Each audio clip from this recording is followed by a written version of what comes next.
उम्मीद करते हैं आप सब लोग अच्छे होंगे और आप लोगों की तैयारी भी बहुत अच्छी चल रही होगी। आज आप लोगों के लिए बहुत ही इम्पॉर्टेंट क्लास होने वाली है। जो भी लोग बीपीएससी 4.0 की तैयारी कर रहे हैं उन लोगों के लिए बहुत ही इम्पॉर्टेंट वीडियो होने वाली है। आज की हम इस क्लास में आप लोगों के साथ जो आपके प्रीवियस ईयर में मैथ के क्वेश्चन पूछे गए थे उनको डिस्कस करेंगे। कल हमने आप लोगों के साथ 3 क्वेश्चन डिस्कस किए थे, आज हम आप लोगों के साथ 4 क्वेश्चन डिस्कस करने वाले हैं। और इस बात की हम गारंटी ले सकते हैं, अगर आपने हमारी इस वीडियो को लास्ट तक देखा तो ये जो 4 सवाल हैं इसके बाद आपको कहीं भी देखने की ज़रूरत नहीं होगी। इस तरीके का कोई भी क्वेश्चन अगर आपको मिलेगा इन चारों के तरीके तो आप देखते ही उसका आंसर बता सकते हैं। हम आपको इस तरीके से इन चारों का कॉन्सेप्ट क्लियर कराएंगे। तो आप लोगों से एक ही रिक्वेस्ट है कि आप लोग वीडियो को लास्ट तक जरूर देखना। तो सबसे पहला क्वेश्चन जो आपकी टीआरई 2 के एग्जाम में पूछा गया था, इसको सबसे पहले हम लोग पढ़ेंगे। लिखा हुआ है कि एक फल विक्रेता के पास कुछ सेब थे। जब कुछ सेब की बात करता है तो यानी सेब आपको पता नहीं कितने थे। फिर कहता है वह 40% सेब बेचता है। ये बात आपको याद रखनी है, क्या करता है, बेचता है।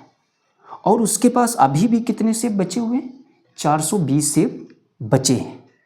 अब आपसे क्वेश्चन में पूछा गया है उसके पास सेब थे, यानी मूलतः उसके पास सेब थे, कितने सेब थे ये आपको बताना है। तो सबसे पहले हम इस तरीके के क्वेश्चन में क्या करेंगे, सबसे पहले आप लोग कुल सेब जो भी उसके पास थे उनको हमको लोगों को निकालना है। तो कुल सेब बराबर आप क्या करेंगे, अभी उसके पास बचे कितने, 420 बचे हुए हैं।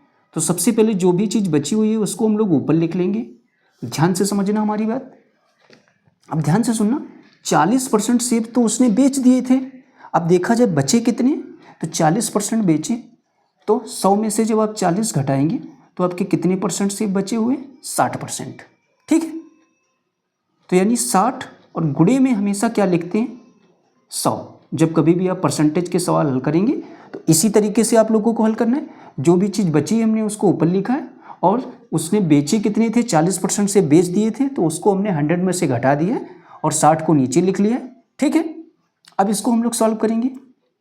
1 0 से 1 0 आपका चला जाएगा, 6 सत्ते आपके कितने होते हैं, 42 होते हैं। और ये आपका 1 0 बचा हुआ है और इधर आपके क्या बचे हुए हैं, 10। तो कुल सेब देखा जाए आपके कितने बचे हुए हैं, इनको हम लोग किस तरीके से निकालेंगे, तो कुल सेब आपके इस तरीके से 700 सेब उसके पास, जो उसके पास सेबों की संख्या कितनी थी, 700 सेब। तो अब इस तरीके का कोई भी क्वेश्चन अगर आपके बीपीएससी टीआरई 4 में पूछा जाता है तो आपको इसी तरीके से इसको नोट करना है, इसी तरीके से इसको हल करना है। जब आप इसकी प्रैक्टिस करेंगे तो इसका आप आंसर चंद सेकंडों में निकाल सकते हैं। ठीक है, ऐसा क्वेश्चन लगभग आपके पेपर में 100% एक देखने को मिलेगा, तो इसीलिए वेरी इंपॉर्टेंट क्वेश्चन होने वाला है आप लोगों के लिए। जरूर इस तरीके के 2-3 क्वेश्चन आप प्रैक्टिस जरूर कर लेना। ठीक है, अब जैसे 40% है तो आप इसकी जगह पर क्या करेंगे, 50% लिख लीजिए। जब आपको प्रैक्टिस करना है तो 50% सेब बेचता है, और यहाँ पर 420 की जगह पर आप 500 लिख लीजिए। इसको हल करके देख लीजिए। ठीक है, ये क्वेश्चन आप लोगों के लिए प्रैक्टिस करने के लिए एक हमने दे दिया है। अब क्वेश्चन नंबर हम लोग सेकंड हल करते हैं।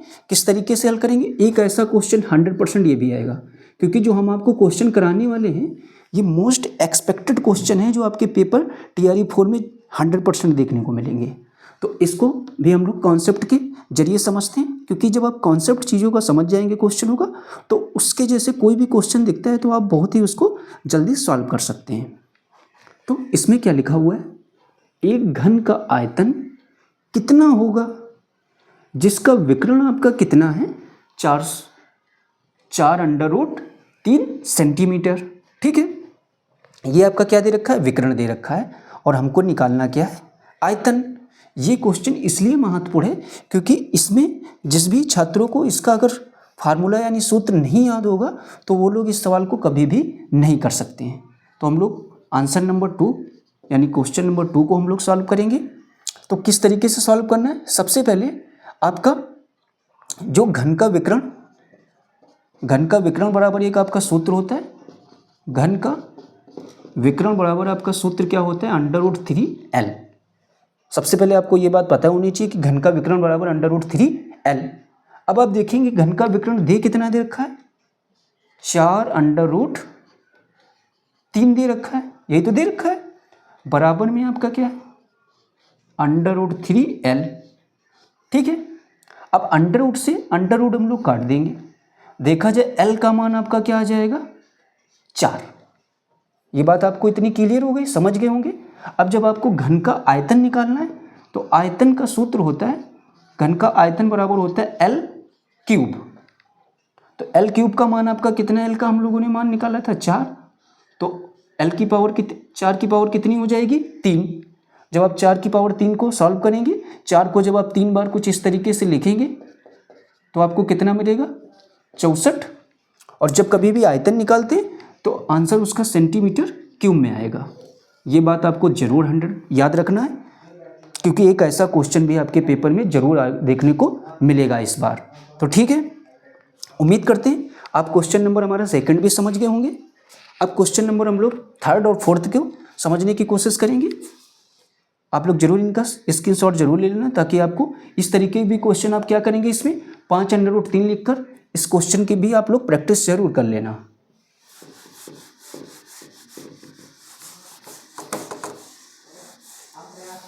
अब जो है क्वेश्चन नंबर हम लोग थर्ड देखते हैं। थर्ड क्वेश्चन आपका क्या पूछा गया था, एक ऐसा क्वेश्चन भी आपको लगभग 95 से 99% एक क्वेश्चन जरूर आपको देखने को मिलेगा इस बार। ठीक है, तो इसको भी हम लोग बहुत ही बेहतरीन ढंग से समझेंगे। सबसे पहले आपको लिखना है 5, क्योंकि आपका घातांक एवं करनी से एक सवाल 100% आने को देखने को मिलेगा। तो 5x + 3 बराबर में 25, और इधर ब्रैकेट में आपके लिखा हुआ है 3x - 4। ठीक है, इसको हम लोग सॉल्व किस तरीके से करेंगे, सबसे पहले क्या करेंगे इसमें कि ये जो 25 आपका लिखा हुआ है इसको हम लोग किस तरीके से सॉल्व करेंगे। तो अब क्या करेंगे, सबसे पहले इस तरीके के क्वेश्चन को हम लोग, ये जो आपका 25 लिखा हुआ है इसको भी सबसे पहले ये जैसे लिखा हुआ है इसको हम लोग ऐसे ही लिख लेंगे बराबर। अब इस वाले 25 को हम लोग क्या इस तरीके से नहीं लिख सकते हैं 5 की पावर 2, तो इस वाले 25 को हम लोग लिख लेंगे 5 की पावर 2, और इधर आपका ऊपर जो भी घात इसकी है 3x - 4 को हम लोग ऐसे ही लिख लेंगे। अब क्या करना होता है, ऐसे क्वेश्चनों में जब आपके ये बेस समान होते हैं तो ऐसे क्वेश्चनों में हम लोग घातों की तुलना करने पर लिख देते हैं। ये सब आपको बता रहे हैं, लेकिन ये आपको पेपर में चीज़ें लिखनी नहीं है, आपको इसी तरीके से हल करना है सीधे। तो घातों की जब आप तुलना कर देंगे तो जो भी आपकी घातें लिखी हुई हैं इनको हम लोग लिखेंगे x + 3, और इधर आपका क्या बचा हुआ है 3, 2 बाहर है ब्रैकेट में 3x - 4। अब इनके अंदर जब आप मल्टीप्लाई करेंगे तो 2 × 3 = 6x, और 2 चक्कू कितने हो जाएंगे 8 है। अब क्या करना है, ध्यान से देखना है, जो x वाले हैं उनको x के पास में लाना है। तो इधर 6x आप देखेंगे बड़ा है तो इधर से छोटे वाले को उस तरफ ले जाएंगे, तो आपका किसका हो जाएगा ये माइनस का, और ये वाले 8 हैं जब आपके इधर आएंगे तो कितने हो जाएंगे 3 पहले से हैं, 8 जब इधर आएंगे तो ये आपके प्लस के हो जाएंगे, और बराबर में इधर आपका कितना है 6x, और ये वाला जब x उधर जाएगा तो किसका हो जाएगा माइनस का। तो ये आपके कितने होंगे 11, और इधर से जब आप 6x में से 1x घटाएंगे तो कितने बचेंगे 5x। ठीक है, इस तरीके से जब आप x का मान निकालेंगे तो आपका क्या आ जाएगा 11/5। ये आपके इस सवाल का राइट आंसर हो जाएगा। और ऐसा क्वेश्चन जरूर आपको पेपर में एक देखने को मिलेगा, तो आप इनको जरूर तैयार कर लेना। यहाँ पर हो सकता है वो 36 दे दे, तो आपको क्या करना है, इसको यहाँ 6 की पावर 2 के रूप में लिखना है, फिर आपको इसको सॉल्व करना है। ठीक है, अब क्वेश्चन नंबर जो आपका लास्ट बचा हुआ है उसको भी हम लोग समझते हैं।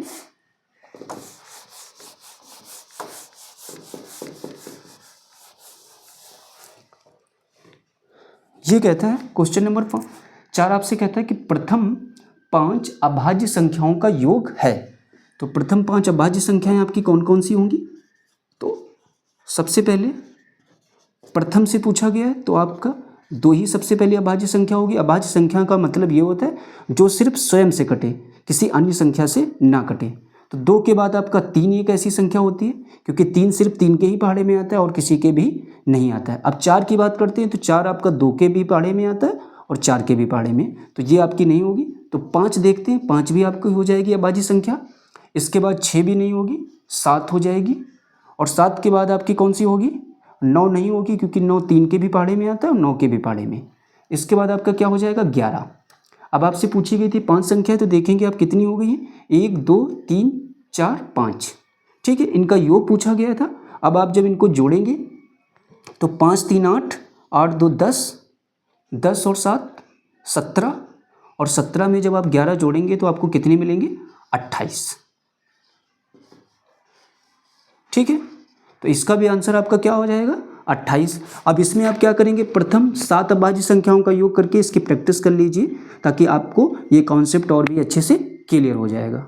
तो उम्मीद करते हैं आपको ये चारों सवाल हमारे समझ में आए होंगे। तो प्लीज़ अगर आपको ये हमारे चारों सवाल समझ में आए तो प्लीज़ आप लोगों से एक ही रिक्वेस्ट है कि इस वीडियो को ज़्यादा से ज़्यादा लोगों में शेयर जरूर कर देना, और चैनल को लाइक और सब्सक्राइब भी कर देना, ताकि हम आपको ढेर सारी वीडियो इसी तरीके से प्रोवाइड करा सकें जो भी आपके बीपीएससी एग्जाम में मैथ के क्वेश्चन पूछे गए थे। ठीक है, थैंक्स फॉर वॉचिंग।